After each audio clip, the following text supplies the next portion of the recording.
Thank you, and welcome to the first council meeting of 2026. And thank you for all your attendance.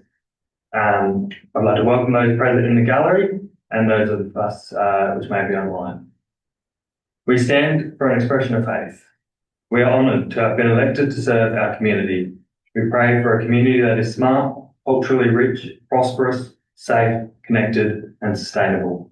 We seek guidance to be an inclusive council, welcoming new ideas, engaging widely, and deciding appropriately for our communities, both now and for the future. Acknowledgement of land. Mount Barker District Council acknowledges the past and present traditional owners of South Australia, and we pay our respects to the leaders of those traditional custodians of this land. We are honoured to be on the ancestral lands of the Parramatta and Karana people. We acknowledge the first Australians as the traditional custodians of this continent, whose cultures are among the oldest living cultures in human history. We pay respects to those elders of the community and extend our recognition to their descendants who may be present. Thank you.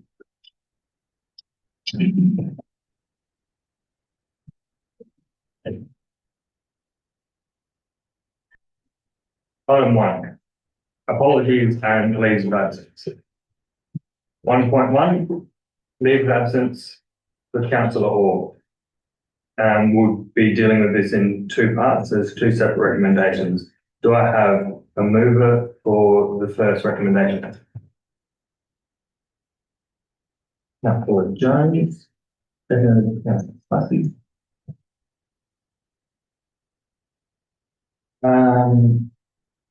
Councillor Jones. No, thank you. Councillor Fussy. No, thank you. Any other member? Councillor Jones closing? No, thank you. Okay, all those in favour? Carried. Second recommendation. Is there a mover for the second recommendation? Councillor Orr. Seconder. Councillor Farr. Councillor Ford. No. Any other member? Oh, apologies. Councillor Farr. No, thank you. Is there any other member? All those in favour? Okay. 1.2, apologies. Councillor Orr is listed as an apology. Item 2, questions from the gallery. The next 15 minutes are available for members of the community to ask questions relevant to council. It is not a time to make a deputation, have intense discussion or debate. Council members and staff also appreciate opportunities to respond to questions outside of council meetings, as this can allow for a more considered response to questions that require investigation. Each member of the gallery has been provided with a flyer outlining the manner in which questions may be asked. Members of the gallery, are there any questions? No? Item 3, confirmation of the minutes. Is there a member who would like to move the minutes? Councillor Westwood. Seconded by Councillor Slassie. Councillor Westwood. No, thank you. Councillor Slassie. No. Any other member? Councillor Westwood. No, thank you. All those in favour? Okay. Item 4, conflicts of interest. Council members are reminded of the requirement for disclosure by members of material or general conflicts of interest in relation to items listed for consideration on the agenda. Members, are there any conflicts? Neil? Moving on. Item 5, deputations. There are no deputations. Item 6, questions with notice. There are no questions with notice. Item 7, questions without notice. Members, are there any questions without notice? Councillor Ford. I wish to foreshadow that the question I'll be asking, sorry, I've just got around, I wish to foreshadow that the question I'll be asking for a seconder, so the question and response will be recorded in the minutes. Community concerns have been raised about the design of the Mount Barker East substation, as the current proposal has the power station situated 30 metres from a childcare centre. This places potential risks on children that could be potentially avoided by moving it. The proposal is out for community consultation until the 12th of February 2026. My question is, was the council aware of the proposal and were there any other alternative sites examined? Can it be advocated for a social health impact assessment to be undertaken to address community concerns? Thank you, Councillor Fordham. I'll ask Andrew. Yeah, thanks. Who's Matt? You got me. Yeah, sorry, I'm just Roll.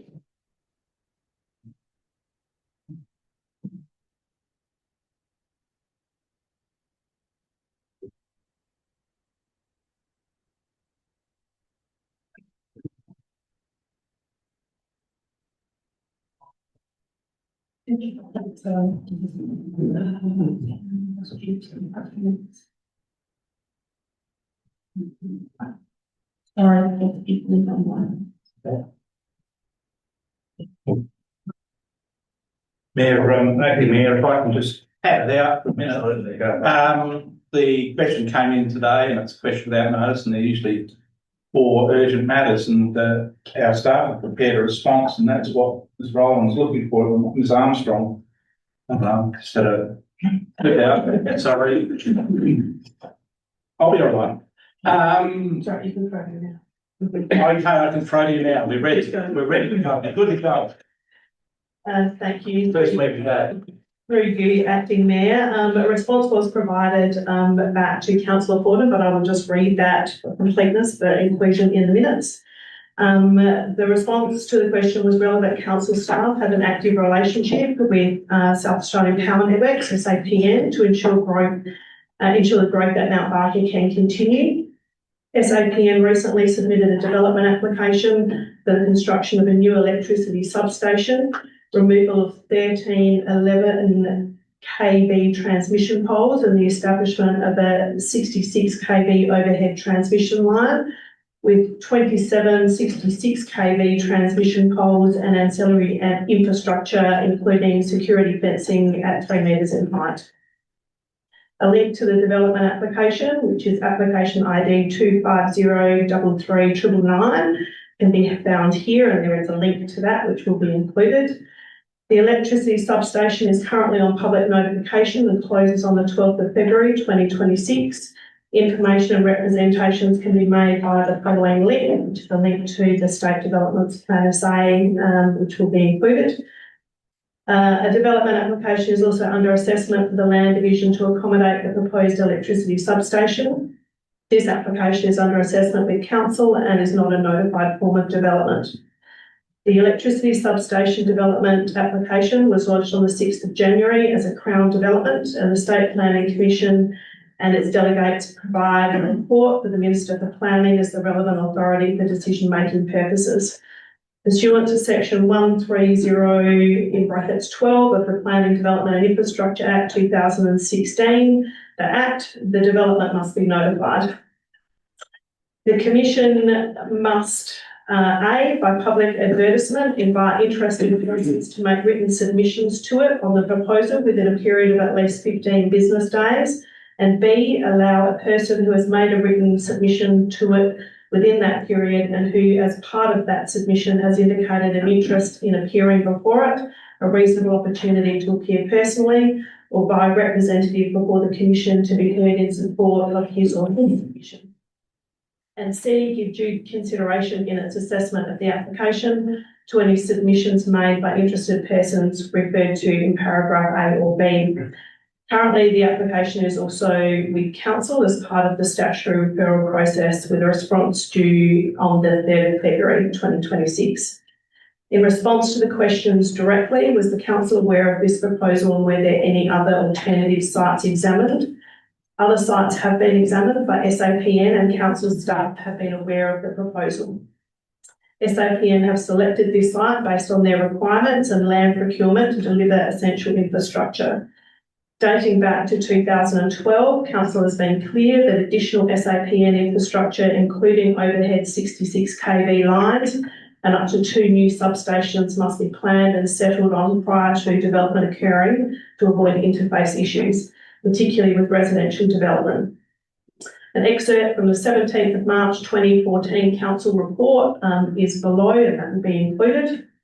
The Council resolved in August 2013 that subject to more detailed investigations being undertaken and the finalisation of the consultation process as follows. A, the most appropriate route for the 66 kV transmission line is line option 3, which is detailed, and the most appropriate site for the new substation is within light industry zone adjacent Wellington Road.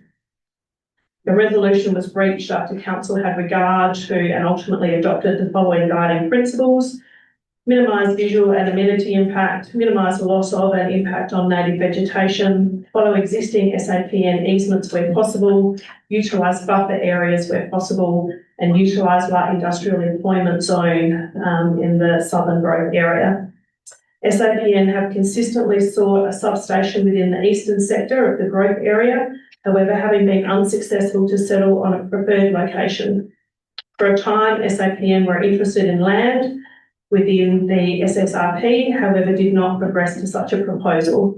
Concerns were raised at the time regarding the visual interface with a regional sporting community asset and the need for Council to preserve land around SSRP for future expansion and complementary uses. Can the Council advocate for a social health impact assessment to be undertaken to address concerns of the local community? Council may seek to provide formal representation on the development application as part of the public notification period and make such request. Alternatively, individual representations can be made. Thank you. I move that this question without notice and the answer from staff be recorded in the minutes. Do I have a second? Is, I would also say thank you for foreshadowing the question and thank you for the very fulsome response. Is there a seconder? There is Sam Jones. Councillor Borden. Any day. Thank you. Yeah. James. Anybody else? Councillor Borden. So maybe. All those in favour? Okay.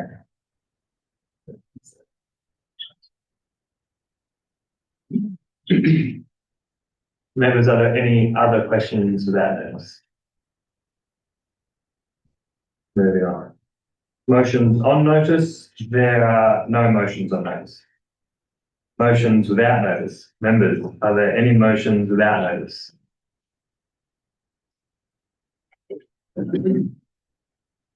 Item 10, petitions. There are no petitions. Item 11, recommendations from committee. 11.1, Audit and Risk Committee meeting from the 11th of December 2025. Members, is there someone who would like to move this way? Councillor Jones, seconded by Councillor Selassie. Councillor Jones. Councillor Selassie. Any other members? Councillor Jones, please. All those in favour? Okay. 11.1.2, report titled Audit and Risk Committee Chairperson Report of Meeting from the 11th of December 25. Is there anyone who would like to move this way? Councillor Westwood, seconded. Councillor Science. Councillor Westwood. No, thank you. Councillor Science. Any other member? Councillor Westwood. No, thank you. All those in favour? Carried. 11.1.3, report titled Annual Review of Audit and Risk Committee Terms of Reference. Would a member like to move this way? Councillor Sides, seconded. Councillor Jones. Councillor Symes, Councillor Jones, any other member? Councillor Symes, Thank you. all those in favour? Carried. 11.1.4 report titled Draft Sale of Land for Non-Payment of Rates, Section 184 Policy. Would a member like to move the recommendation? Councillor Slashy, seconded by Councillor Jones. Councillor Slashy. Thank you, Acting Mayor. I will speak to this. I think while it's unfortunate the council needs to have this policy, it is an essential, fair and balanced one. I know that council's rates team work hard to collaborate with anyone experiencing hardship, and I appreciate that the intent within this policy is to commence or recommence active rate payments, either through payment plans or anything. I think there are multiple opportunities with this draft policy for correspondence, alternative payment arrangements and collaboration with regard to any rates that are in long-term arrears, with a proposed 3-year time frame for all reasonable recovery efforts by council. The training and education segment of the report states that we will ensure appropriate training of staff dealing with residential customers in hardship and to enable them to treat customers with respect and without making value judgments. I've heard from residents that our review team are really helpful in situations of hardship, and I think this new draft policy appropriately reflects that approach. It strikes a sensible balance between council's responsibility to recover outstanding rates and its commitment to fairness, compassion and respectful engagement with our community, particularly those experiencing genuine hardship. Thank you. Councillor Jones, Thank you. any other member? Councillor Slashy, all those in favour? Carried. 11.1.5 report titled Council High and Very High Strategic Risk Splitting the Wastewater Service. Would a member like to move this way? Councillor Ford, seconded. Councillor Symes. Councillor Ford. It's a good capture of strategic risk, and also appreciate the opportunity to potentially add to in the future, but it's a good report. Councillor Symes. Any other member? Councillor Jones. Thank you. I would just like to note that I did raise a query today regarding councillor access to information supporting the high and very high risks. I thank staff for their response, which explains that these are strategic risks, that some treatment plans must remain confidential and that an information session and confidential memo for councillors are being worked through. My intention in raising this is not just about public disclosure, but about councillor governance. As elected members, we have an obligation to oversee organisational risk, and that does require significant access in confidence to understand the treatment plan supporting those risks. So I do welcome the proposed next steps and look forward to further clarity on how councillors will consistently meet that obligation. Thank you. Any other member? Councillor Ford, to finance. Yeah, just backing up what Sam said, making some excellent points. Sorry, yeah. Backing up what Sam said, making some excellent points, and also appreciate the staff giving me some feedback on how the council can be involved with setting the future risks for the council. All those in favour? Carried.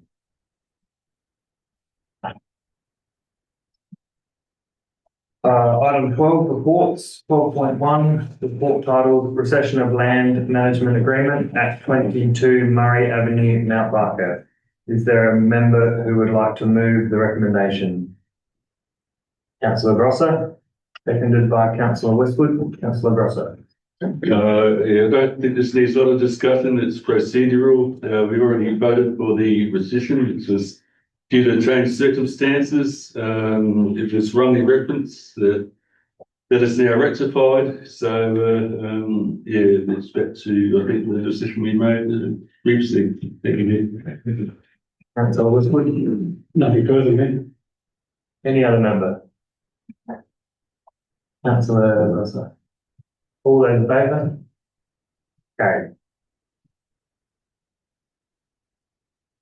12.2, report title section. So, my apologies, members, I've missed the second recommendation. Would a member like to move the second recommendation? Councillor Jones. Second, Councillor Sires. Councillor Jones. No, thank you. Councillor Sires. No. Any other member? Councillor Jones. No. All those in favour? Okay.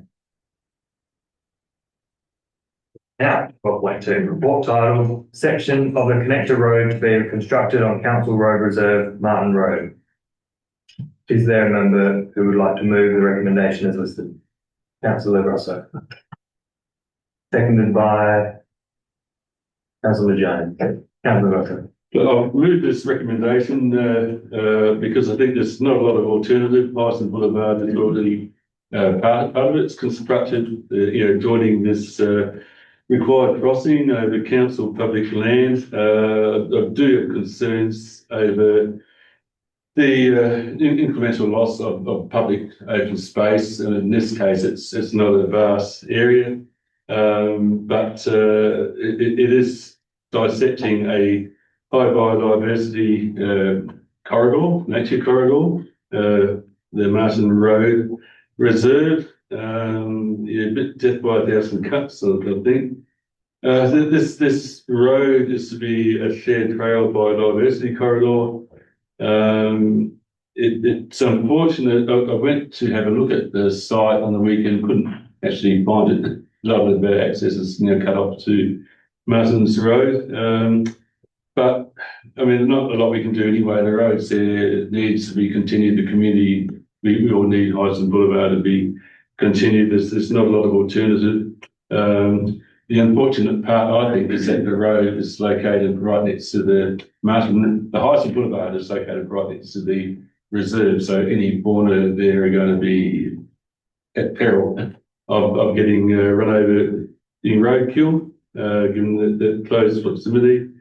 So I think earlier on, planners could have tried to influence the road to go. I mean, it must be the best location for the developer, presumably. Could have tried to influence the road to be further from that biodiversity corridor. And I was assured in today's briefing on the environment and sustainability strategy that one which featured that council will restore, link and buffer high value habitats, which this is, that in future we will take more heed of location of high biodiversity areas when deciding the location of infrastructure. So down the road, I think we need to take into account these situations more early on. It's too late now, the road's there. Yeah, support it. Thank you. Thank you. Councillor Jones. Any other member? Councillor Sires. Thank you, Mayor. Just got a question. If the Norman Waterhouse lawyers will be doing an agreement between the council and Sidcon Hills, does the lawyer fees come out of the MDPA Transport Reserve, or is the MDPA Transport Reserve solely for the construction purposes? Good question. That's a really good question. Yeah, it is. Right. I need to take that on notice. I'm a bit rusty on that question. I guess it depends on the direct connection of that advice to the work. In other words, it's a capital nature. I'd have to look into the particulars. Naturally, when you go down that line, there's a lot of staff time as well that goes into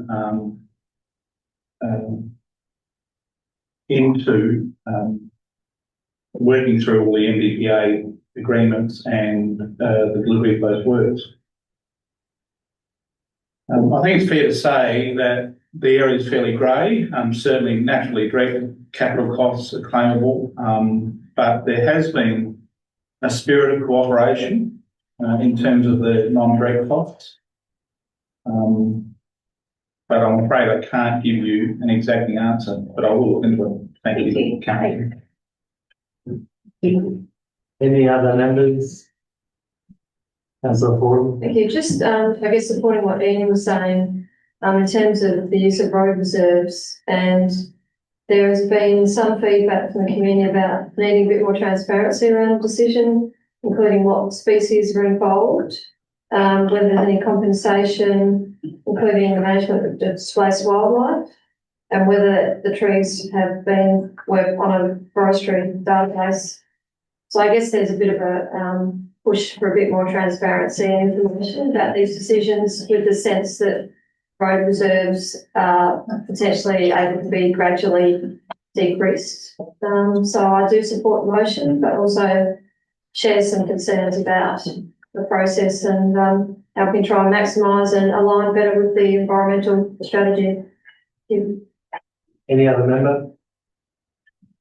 Councillor Grosso to close? And I think there's anything. Thank you. All those in favour? It's carried.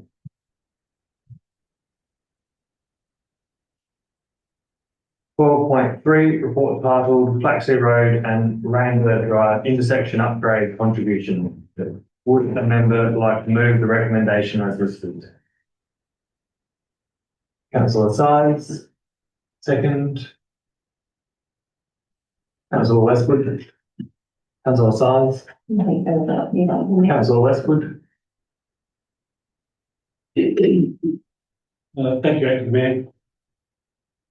It's, I can only state that it's amazing how much costs have increased over the past 5 to 10 years, and it reflects on the intersection as it is. And I just hope that once it's done, it's done for a long time, and that there's no further comeback on it. Thanks. Any other member? Councillor Seeger.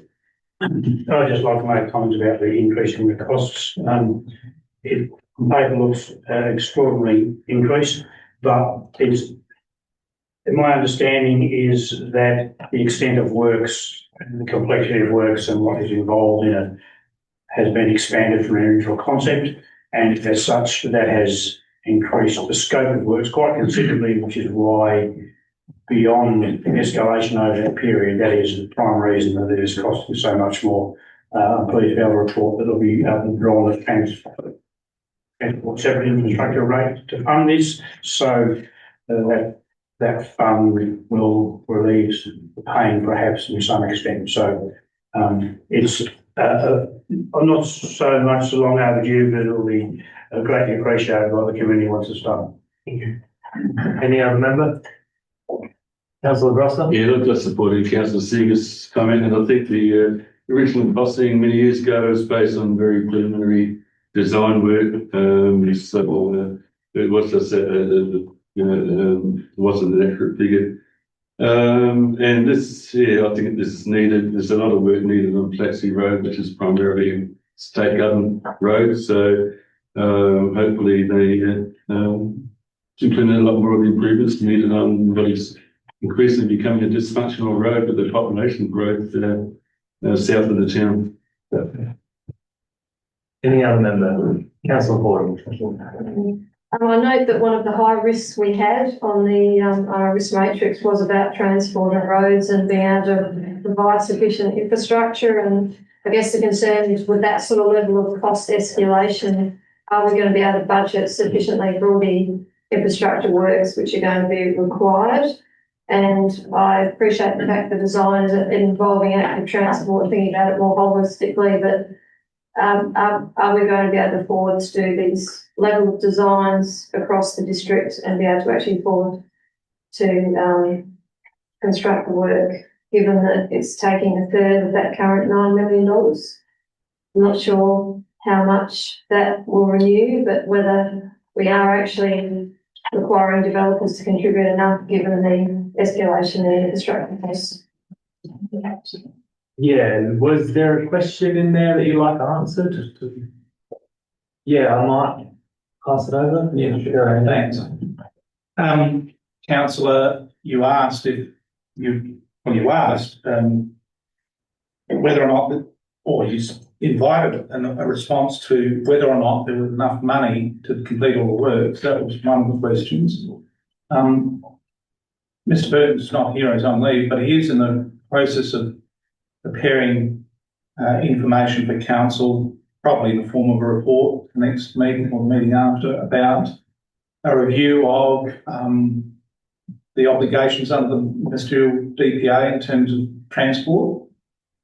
There are still a number of works to be done, remembering that the MDPA agreement was a government agreement and that the council's role in that government agreement was to secure funding from the other developers that have come in subsequent to the state having rezoned Mount Barker. So our role has been, if you like, a support act in terms of making sure that we collect money on behalf of the state government for the purposes of those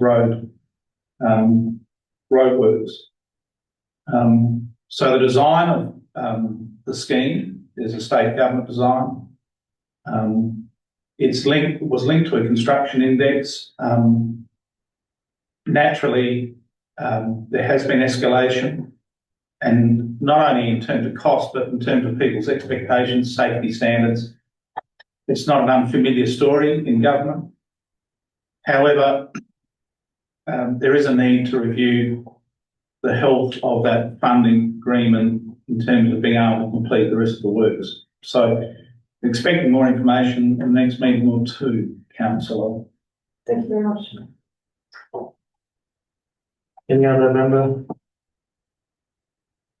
Councillor Kelly. Clarification on something you said that the deed is indexed, is that what you said? Like the all funding is indexed?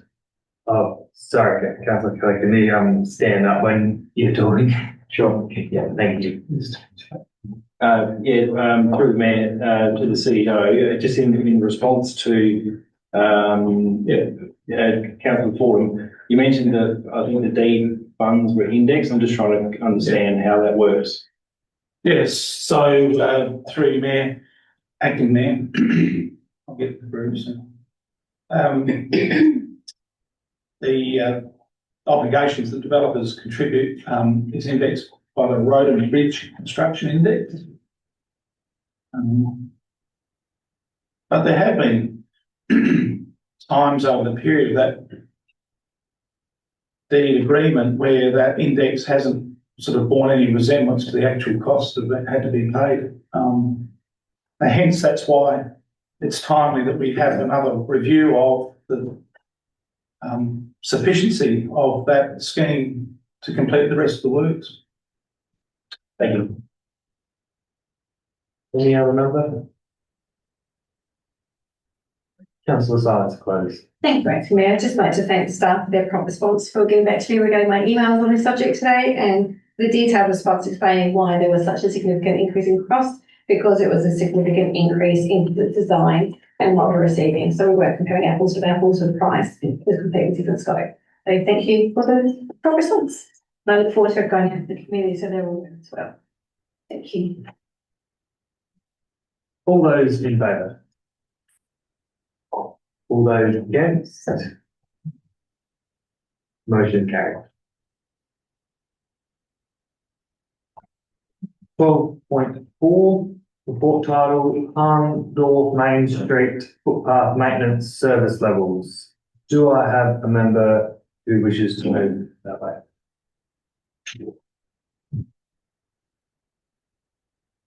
Councillor Kelly, seconded. Councillor Seeger. Councillor Kelly. No. Councillor Seeger. Thank you. Acting Mayor. Quite all right. I'd just like to say that this report really is saying that we've undertaken work to ascertain the quality and condition of footpaths in Hahndorf, and now we're planning to undertake the works prioritised in that report and effectively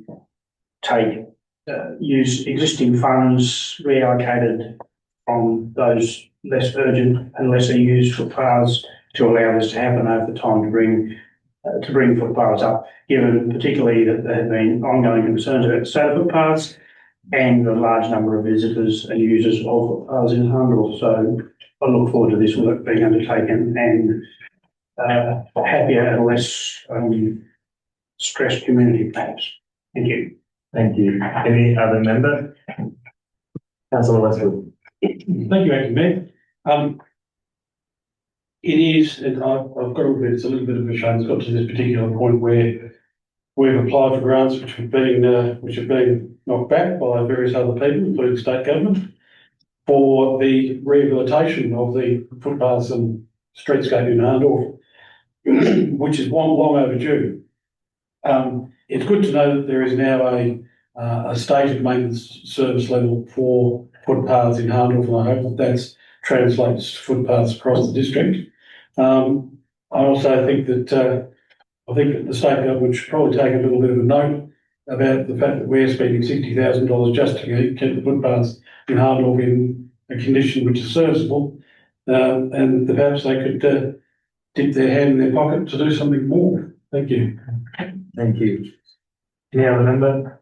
Councillor Rosser?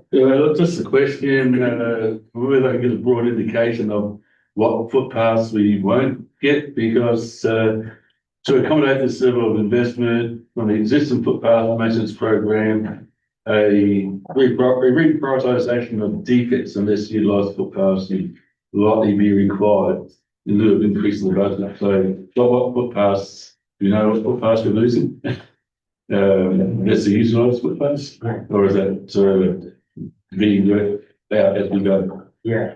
Thank you for the question. I've been invited to take it on notice. That's all right, and we'll get that to you. Thank you. Was there any other member? Councillor Kelly to close. Nothing to add. All those in favour? It's carried.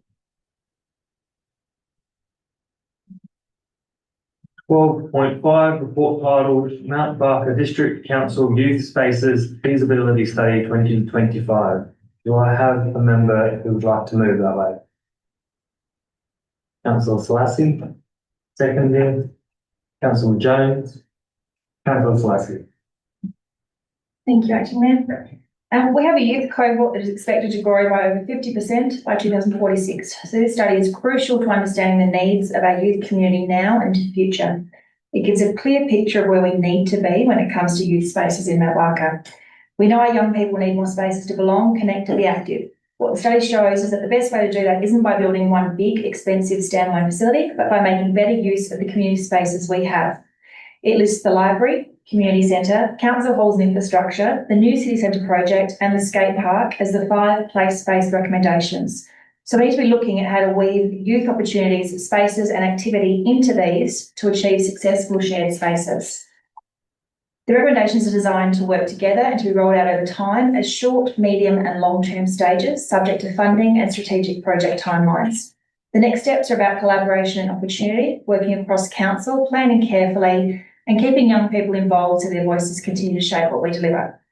Last week, I was actually really pleased to see the call out by this council for 10 young people for a youth steering group to help plan and deliver a youth event to be held in April in Arndorf.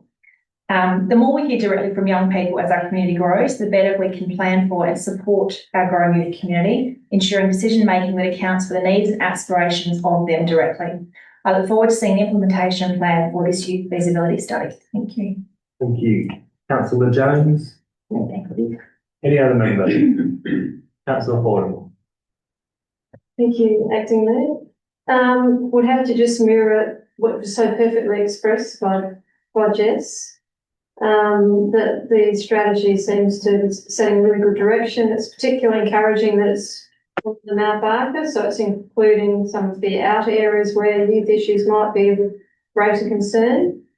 I guess we do have a sense of where's the funding and the resources going to come from, and that's something that needs to be worked through, but having the youth officer as well, and also we've got some existing youth programs such as the Tongue Youth that we can connect to. So I think it's a good initiative, but yeah, inevitably the question of resources is going to be coming up. Thank you. Any other member? Councillor Grocker. So as he said, we have a high proportion of youth, disproportionately high youth population in our area. I think it's a good report good move in the right direction overall. We need to prioritise this. It's been under discussion for 15 years that I've been here, and we haven't, we've consulted a number of times with youth and others. Time to act, certainly. We do have a youth officer now, and we have this plan. So, positive developments. I understand the imperative to not build a standalone specific youth facility. Due to utilisation costs, efficiency, policy to make better use of existing resources. That's all sensible. But just commenting that when we went out to consultation recently on the community centre plan, there was a lot of comments that one of the most frequent comments was that we needed more youth activities and spaces in the CBD. So we need to bear that in mind and balance that. That's where the CBD that's accessible to public transport is the centre of the population. Other towns, other suburbs can access it. So I think we need to maybe favour that a bit. I understand what's being said about having dispersed facilities throughout the district using existing facilities. That's also sensible. So I think we'll bear both of them in mind. Thank you. Thank you. Any other member? Councillor Salasi to close. No, thank you. All those in favour? Carry on. 12.6, report titled Administrative Update on Council Delegations. These intended recommendations will be moved as one. Is there a member to move that way? Councillor Westwood. Seconder, Councillor Slattery. Councillor Westwood. Thank you, Acting Mayor. These matters are purely administrative, but it's interesting to note that there's more things being put on the CEO's shoulders than taken off. Thank you. Councillor Slattery. Nothing to add, thank you. Any other member? Councillor Seeger. Thank you. Mayor, generally speaking, I agree with Councillor Westbrook that this is procedural. Now, having trawled through this very long list of amendments, most of which are little consequence, I noted on page 137 that number 754395, which is about special listing requirements for code amendments regarding code amendments. No, I've read the wrong one. Because it is referring to changes to the addition or in this case, the change encompasses the removal of, a phrase I have not seen in the Act before, of properties from the State Heritage List. I'm wondering whether I could have some response from our planning staff, because I'm sure there was a mechanism in the past where a heritage building might be removed, but this change, I would like some clarity about this change, simply because if the heritage building has been destroyed, clearly you have to take it off the list, or for some other reason, I can't what that might be. But generally speaking, I don't want to leave the door open to have properties removed from from local heritage listings without it being done in the full glare of public. For obvious reasons, it takes a lot to get something onto a list, and to have it removed, even with the best of reasons, should be done in a manner that is clear to the public. So I'm happy to take that on notice. Though in terms of this motion, I'm not quite sure how I should deal with it, because I don't want to vote for something and then find out afterwards I shouldn't have. The rest of it, I'm not worried about. Okay. I'm happy to take some advice from governance over exactly how I might deal with that. Yep, I think that's where we're heading. Anyone?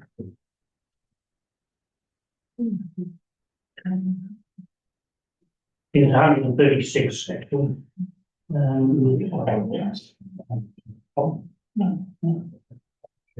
There's a clause. Yeah. Through the acting there, I think you're talking about page 136. Yes, I am, Item sorry. number 754394. Correct. The delegation as it relates to state heritage and local heritage places. I suppose from a governance perspective, a couple of mentions, even though these powers are delegated to the CEO as recommended by council, that doesn't necessarily mean that the CEO will enact that delegation. So the CEO always has the ability to not use their delegations and return the matter back to council.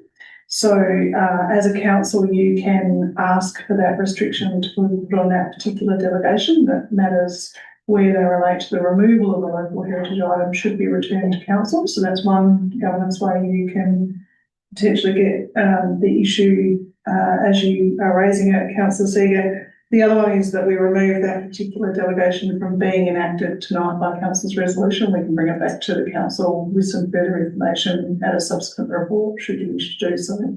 So we can amend the motion by excluding that particular item number, pending further information. I'm not sure I can actually amend the motion.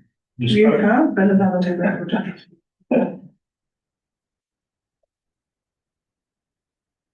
So that leaves me standing here.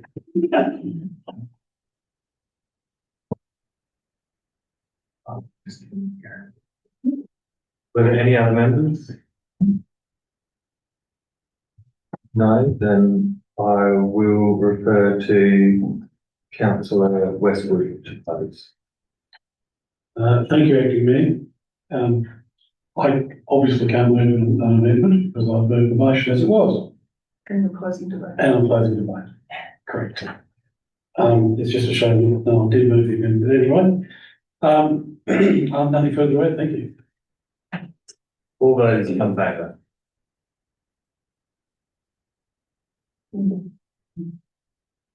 All those against?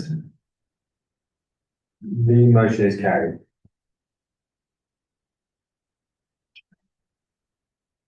No, just Mayor, Acting Mayor, can I just offer, it might be cold comfort, but I can only speak for myself, but I've been in the job for a long time. I wouldn't commit career suicide by doing something like this without consulting with the council, and in other words, using that power without some form of consultation. So I guess, as I say, it might be cold comfort, but and of course, you've always got the ability to change this subsequently anyway. So if you reflect on this and if you look to getting advice from governments, we can always revert the situation. I can only speak for myself, it's pretty low risk at the moment. Oh, thank the CEO. Okay. Yep, 12.7 report title ward donations. They are up there on the screen. Would a member like to move this way? Councillor Symes. Seconded. Councillor Slassie. Councillor Symes. Councillor Slassie. Any other member? Councillor Symes. Nothing further, thank you. All those in favour? Carried. 13, information reports. There are 3 reports that will be moved en bloc. Would a member like to move the recommendations as they are?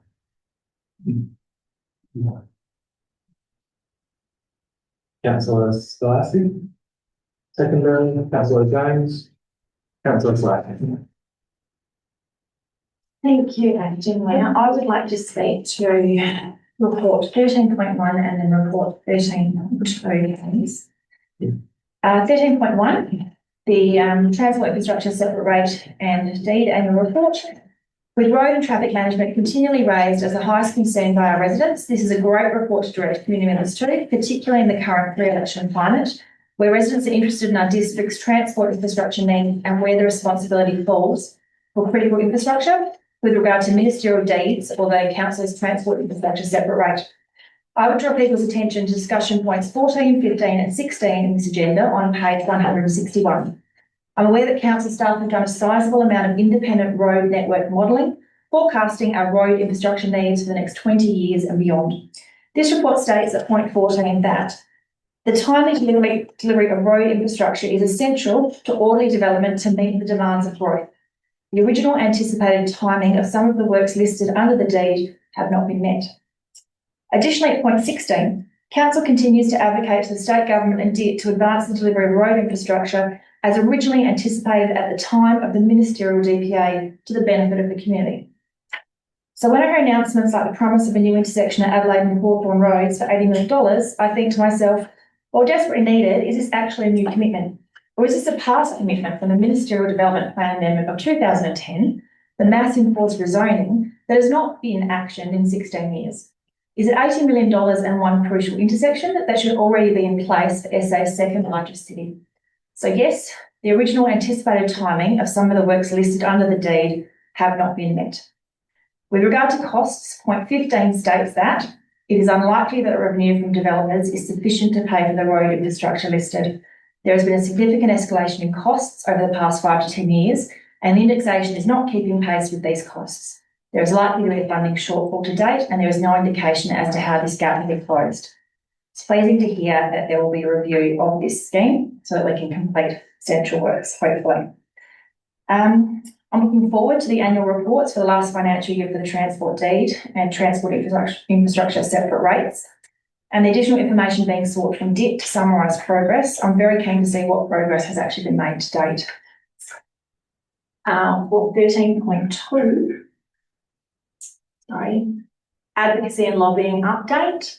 I'd like to give credit to the council staff and our CEO for their advocacy efforts. Efforts since my term on council have been ongoing, persistent and always with evidence-based and informed advocacy to state and federal governments. This includes an exceptional comprehensive advocacy plan that has been sent far and wide to ministers and shadow ministers alike. With the state election imminent, this council's clear, concise advocacy strategy has been outstanding thus far. Councils carry a significant burden in delivering essential infrastructure, often with minimal assistance from the state government, and it's not good enough. We are South Australia's second largest city. The government has acknowledged fundamental mistakes in the planning or lack thereof due to the rapid development of Mount Barker following a shotgun start. Council owns and operates the largest council-run wastewater treatment plant in the state, to my understanding. Without council intervention, 15,000 customers would have no wastewater services. This raises a serious question. Where is SA Water and where is the state government? My understanding is that critical sewer infrastructure and new growth areas across the state has been planned and funded by the state. This has not been the case here.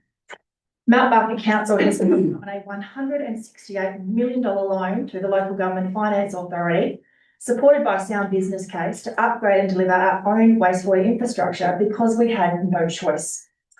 We've also established a council subsidiary, GMB Water, to manage our wastewater and recycled water services.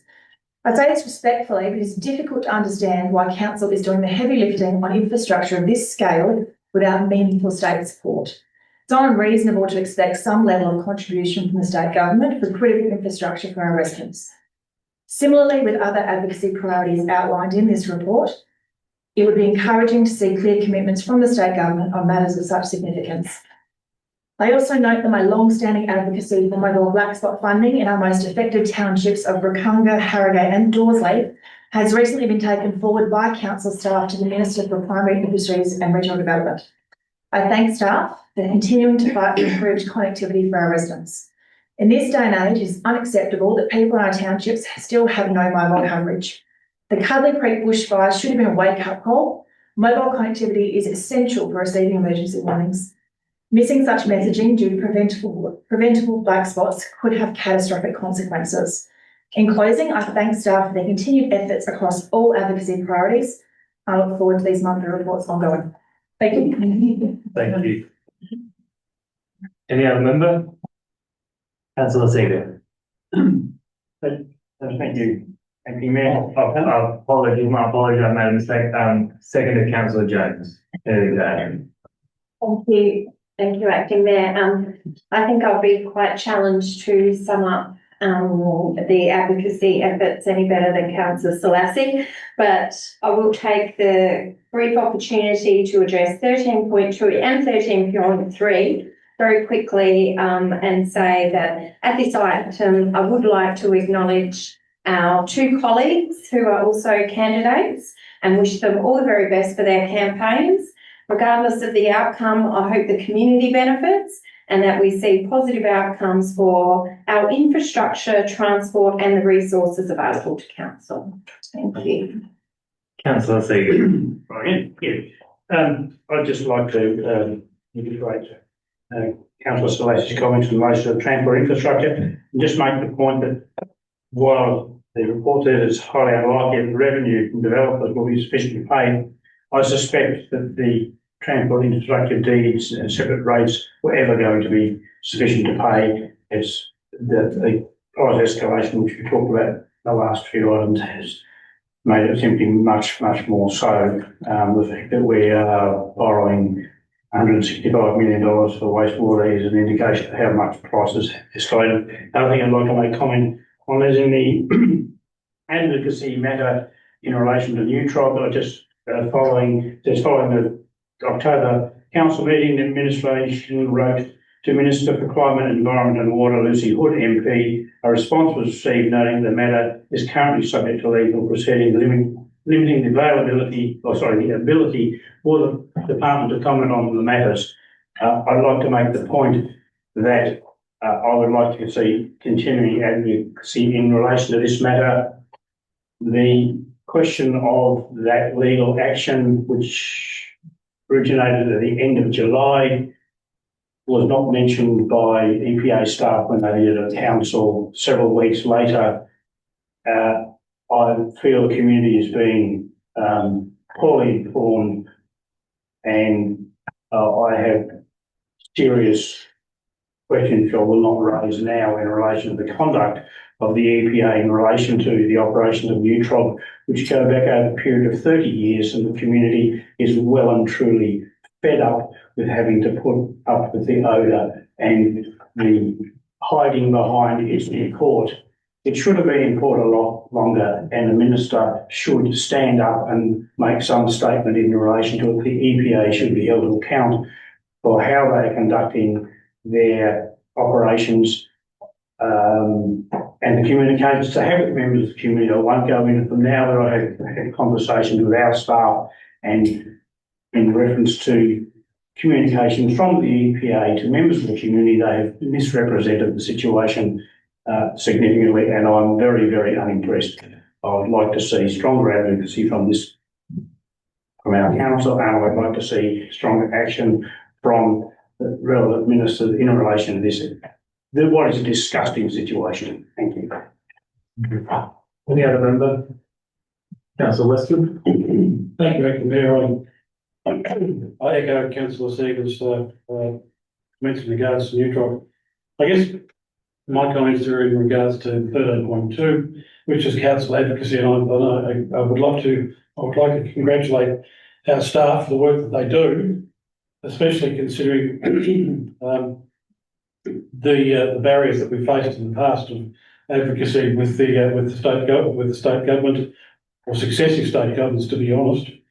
And I do note that the recent announcement by the current government with regards to infrastructure plans for Mount Barker and the new and wonderful and bright and brilliant plans that they've announced, I could probably go to my shed and pull out an A3 spreadsheet from about 2011, where 90% of these things were on it then, along with probably 30 or 40 or 50 other items that were promised by the state government at exactly that same time. Now, they're committing $200 million, which is fantastic, and I really appreciate that this is going to happen. But in 2010, they promised $550 million, and that was through Minister Condon at the time. And so, for all the advocacy and all that we do and all that we've done, we're still getting shortchanged. And I just hope that we as a council and we as residents, in fact, continue to advocate on our own behalf to get the things done that were promised 15 years ago. Thank you. Any other member? No, then I will return to councillor Selassie to close. I have nothing to add, thank you. All those in favour? That's carried.